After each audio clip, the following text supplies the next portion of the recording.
రిలేషన్షిప్లో గొడవలకి మూల కారణం బ్లేమింగ్, నిందించుకోవడం.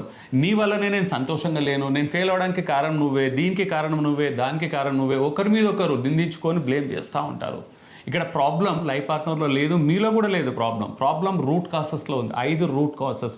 మొట్టమొదటిది ల్యాక్ ఆఫ్ అకౌంటబిలిటీ. ఎప్పుడైతే మీ బాధ్యతను మీరు విస్మరిస్తారో, అకౌంటబిలిటీ తీసుకోరో, జవాబుదారీతనం అంటారు కదా, అది లేనప్పుడు మన ప్రాబ్లమ్స్ అన్నీ ఎదుటి వాళ్ళ మీదనే వేస్తుంటాం. సో అకౌంటబిలిటీ మీలో ఉందా? మీ లైఫ్ పార్ట్నర్ కూడా లేకుంటే ఎవరికి వాళ్ళు సెల్ఫ్ రిఫ్లెక్ట్ చేసుకోవాలా.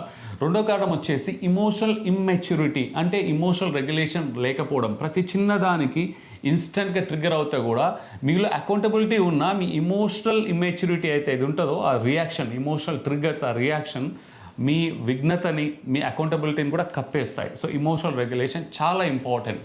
మూడో కారణం వచ్చేసి విక్టిమ్ మైండ్ సెట్లో జీవించడం. అంటే నేను ఒక బాధితురాలైన మైండ్ సెట్లో జీవించినంత కాలం ఎదుటి వాళ్ళనే బ్లేమ్ చేస్తుంటాము. గుర్తుపెట్టుకోండి, మన లైఫ్ మన కంట్రోల్లోనే ఉండాలి, వేరే వాళ్ళ కంట్రోల్ ఉండకూడదు. మీ లైఫ్ సంతోషం కావచ్చు, సక్సెస్ కానీ కావాల్సిన రిమోట్ కంట్రోలర్ ఎదుటి వ్యక్తి చేతిలో పెట్టినప్పుడు మీరు ఎప్పుడు సంతోషంగా ఉండలేరు, హ్యాపీగా అండ్ సక్సెస్ కూడా అవ్వలేరు. మీరు ఓనర్షిప్ తీసుకోవాల్సింది. విక్టిమ్ మైండ్లకి బయటకు వచ్చి అకౌంటబిలిటీ తీసుకోవాలి. నాలుగవది ఈగో, అహం.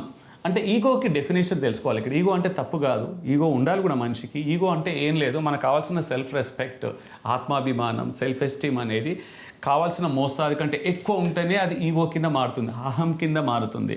సో దాన్ని మీరు రెగ్యులేట్ చేసుకోవాలి. ఎప్పుడైతే మీరు ఈగోని రెగ్యులేట్ చేసుకోరో అప్పుడు మిగతా అవన్నీ కూడా అంటే డివేట్ అవుతుంటాయి. మీకు కావాల్సిన ప్రేమను కోల్పోతుంటారు, మీకు సక్సెస్ని కోల్పోతుంటారు, ఫిజియలాజికల్గా, మెంటల్గా, ఎమోషనల్ కూడా సఫర్ అవుతుంటారు.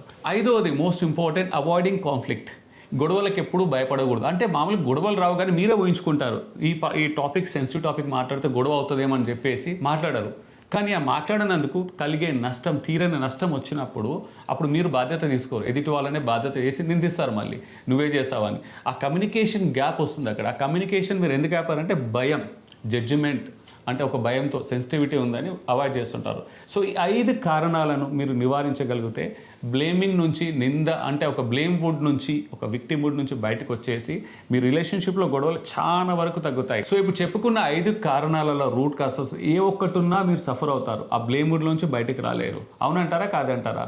Stay blessed and stay connected.